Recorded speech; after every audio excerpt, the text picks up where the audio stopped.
Hey, Steph, Draymond said it looked like you didn't miss a shot at shoot around, and then you started the first quarter 9 for 9. What were the things you're thinking about coming into this home opener? Absolutely nothing. Just moving on from last game. Law of averages, keep your confidence, and once you saw the first couple go in, it was just staying aggressive. Same thing I try to do all the time. I don't know if I've had a perfect start like that before, but um, just a good flow from the jump, and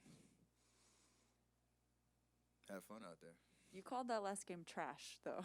I messed up. I mean, I said I played like trash, and I tried to quickly correct it by saying I shot the ball terribly, but I did other stuff. So, uh, yeah, I should have just said I shot the ball like trash, and still tried to find a way to impact the game. But you can still play well even though you don't shoot the ball well. But Was I'd there, rather have a night like tonight. yeah, was there any carryover in your mind of wanting to maybe course correct or have, be a showman for fans at Chase Center? There's always that vibe when you want to play well to win. This isn't the first time I've played terrible. See, I almost did it again. I shot terrible at Staples and came back and had another a good game. On the back end. So never worried about my shot ever, even though it's just one game. You've dealt with, obviously rough games responding those in the past. Jordan Poole hasn't really. This is his first kind of big moment that he's stepping into this season. What do you say to him, during and after a game like tonight? Told him plenty of times, and you just have to go through the reps of not riding that emotional roller coaster because he had two big drives in the third or beginning of the fourth quarter, even though there were some other plays that didn't go his way. But he stayed aggressive, and over the course of 82, you're going to find yourself in positions where you're, reading the defense, getting to your spots, knocking down shots, getting loose a little bit, a lot more often than a night like tonight. You just can't go home and dwell on it. You got to learn from it, watch the film, but there's no other emotion other than just, stick to your program, the work you put in, and good things will continue to happen for you. It's the process for everybody going through that. Steph, can you take me through those last two threes? The deep one, what did you see? And then the one where you advanced to Damian Lee and then got it back? I was trying to get the first one. I was trying to get the ball. I don't know, like a little flare action, back cut didn't work. And then I came off, and in those situations, you don't really think about where you are. It's just a matter of where is the defense, how much space do you have, and there was no indecision. That's why I went in. Whether it's a good shot, bad shot, no indecision of once I got it, rhythm, step into it, knock it down, and then we talk about the throw ahead pass a lot because it's really hard to defend. You get a stop, go in transition, somebody's running the wing. It's almost like dribble penetration where the defense has to, shift down the court, and then you can kind of flow into action at the top of the court, in your transition break. And D-Lee made a good look at the basket. Everybody kind of shifted down, and I was able to, come in the wake on the right side, and he made a good pass and knocked it down. So we talk about that type of action a lot, whether it creates an open three or not. It's just good basketball. Steph, you've had Andre back on the team for several months now, and you've had him in practice. But what is it like just to have him on the court, to be there, you and Draymond and Andre, to close a tough game together, and he's knocking balls around, he's organizing things on offense, just to know he's back with you side by side again? Definitely a comfort level there, and again, he's making his presence felt. Especially on defense, and he forced PG into two tough threes in the beginning of the fourth quarter, took him out of a rhythm a little bit. But he just knows how to play basketball. He knows how to impact winning. He knows where to be. You don't got to tell him anything. He kind of sees everything happening one step ahead, and that familiarity is huge because you can rely on him in big situations. And the minutes that he's playing, he's making a huge impact. So hopefully, there's more to come of that. And you've got 20 rebounds in 2 games. Is that what you're going to do now? You get 10 a game? Absolutely, just mark it down. 8,200 rebounds coming right at you. So you playing all 82 games? Yeah. Well, book that too. You mentioned having rough nights at Staples, but you've had rough nights in general. Why does the confidence never waver that the next night you can have a night like you had tonight? Just earn confidence from the work you put in.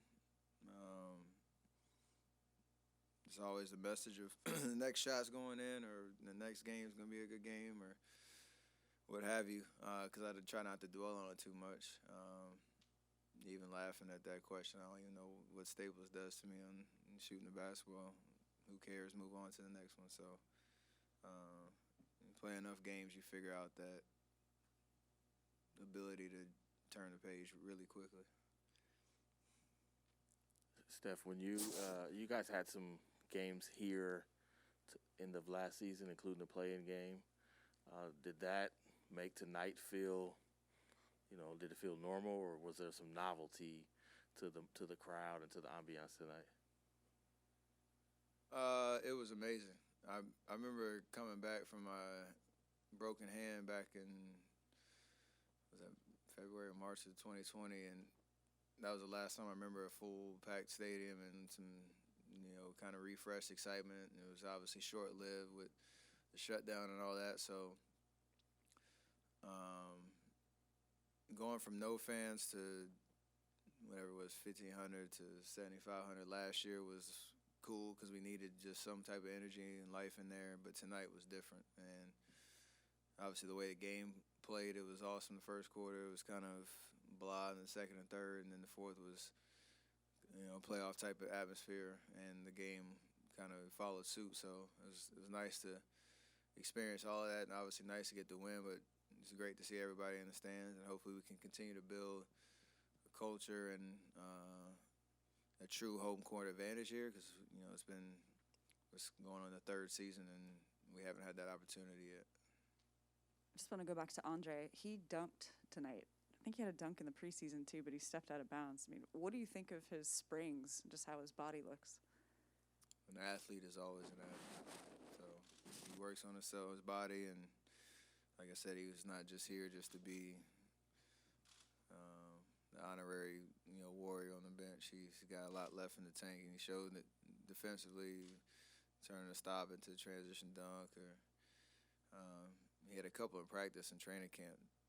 You could tell he was feeling good. He was letting everybody know he still got it. So it's pretty cool to see. Steph, your feeling about being named one of the top 75 players in NBA history, and also Clay and Draymond not getting on that list? Yeah, I mean, obviously it's an amazing honor. It's something never dreamed of in terms of, I remember watching the top 50 list and those interesting jackets they had, and just the names that you saw and all that. Now you think about 25 more in the last 25 years and what it's meant. So to be on that list it's amazing, especially while you're still playing. It means a lot in terms of what you poured into the game and what I feel like I have left. Obviously, those two guys deserve to be on that list.